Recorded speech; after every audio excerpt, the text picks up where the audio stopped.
सिद्धि की शादी के बाद वो ससुराल चली जाती है। पीछे रह जाती है भाभी रानी। सिद्धि के ससुराल जाते ही भाभी कहती है, अरे वाह जी वाह, सारे कपड़े मेरे। हाय रे पैंट, अरे वाह वाह, मजा आ जाएगा। अरे ये सिद्धि की अलमारी के सामने खड़े होकर क्या बड़बड़ा रही है? जाकर देख मेहमानों को विदाई की मिठाई मिली कि नहीं। अब हाँ माँ जी, क्यों नहीं, लेकिन पहले कपड़े तो बदल लूं। अब रानी आ जाती है सिद्धि के उन कपड़ों में जो वो ससुराल जाने से पहले घर छोड़ जाती है। अरे रानी, कुछ दिन रुक जाती।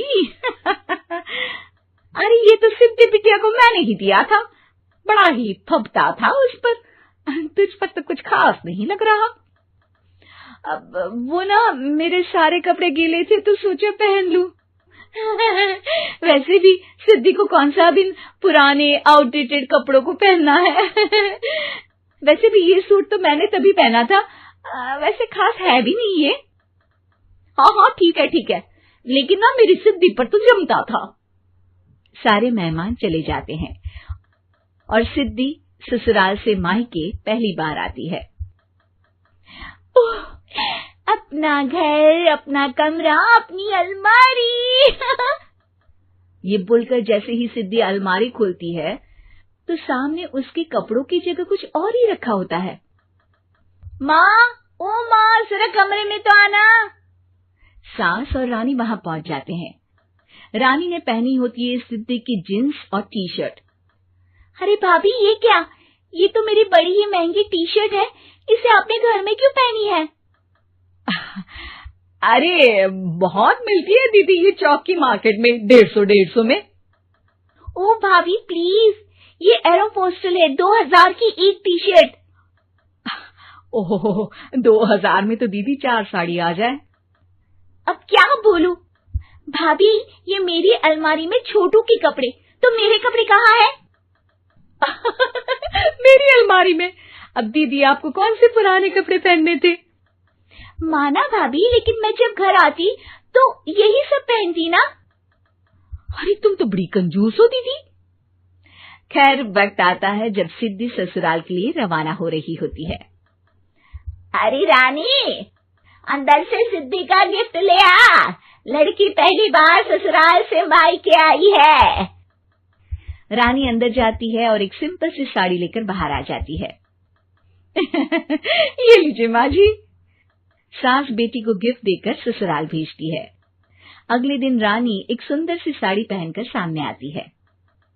अरे रानी, ये तो वो साड़ी है जो मैंने सिद्धि को देने के लिए दी थी जब वो ससुराल ले जाती, लेकिन ये तूने कैसे पहन ली? अरे माँ जी, ये साड़ी तो मुझे बहुत पहले से ही पसंद थी, लेकिन चिंता ना करिए, मैंने सिद्धि के लिए भी अच्छी सी साड़ी दी है। हाँ। तभी सिद्धि का फोन आता है। क्या माँ, कुछ अच्छा तो दिया होता ससुराल ले जाने के लिए। अरे पहले दिखा दिया होता। यूं चमकते हुए पैकेट में नौकरानी वाली साड़ी मत दिया करो माँ। अरे बेटे, वो तेरी भाभी ने ना गलती से उससे पैकेट बदल गया। हाँ, मैं कल ही तेरे भाई के हाथ से तेरा वाला पैकेट भेज दूंगी। अरे रहने दो माँ, आई एम श्योर भाभी ने अभी वही साड़ी पहनी होगी जो तुमने मेरे लिए रखी थी। तुम तो समझ नहीं पाई उनको। खैर छोड़ो, मैं ज्यादा बोलती अच्छी नहीं लगती, रहने दो, आपको उन्हीं के साथ रहना है, फिर बात करेंगे। सास को रानी पर गुस्सा आ जाता है। वो उसके कमरे में जाती है जहाँ वो शादी का एल्बम देख रही होती है। रानी, मार्केट जाकर एक ऐसी ही साड़ी लेकर आ, कल प्रतीक जाकर सिद्धि के घर दे आएगा। अरे क्यों माँ जी, कितनी साड़ी देनी है दीदी को? यहाँ कोई सेल लगी है क्या? अरे चुप कर, मेरे बेटी के हिस्से की साड़ी खुद पहन ली, अब ज्यादा ज्ञान बांट रही है। एक दिन सिद्धि का फोन आता है। माँ, मेरी सास ने आप सबको खाने पर बुलाया है। सारे लोग सिद्धि के ससुराल पहुंचते हैं। खाना खाकर वो लोग निकल रहे होते हैं कि सिद्धि की सास सभी को गिफ्ट देती है। अरे बहन जी, बेटी के घर का खाना खा लिया, यही बहुत है जो आप ऊपर से गिफ्ट भी दे रही है। अरे बहन जी, आप भी कहाँ इन बातों पर विश्वास कर रही है। सास सभी को गिफ्ट देती है, लेकिन रानी को जो साड़ी देती है वो अजीब सी हरे रंग की लाल रंग के बड़ी छाप वाली होती है। अरे छी, ये कौन पहनेगा?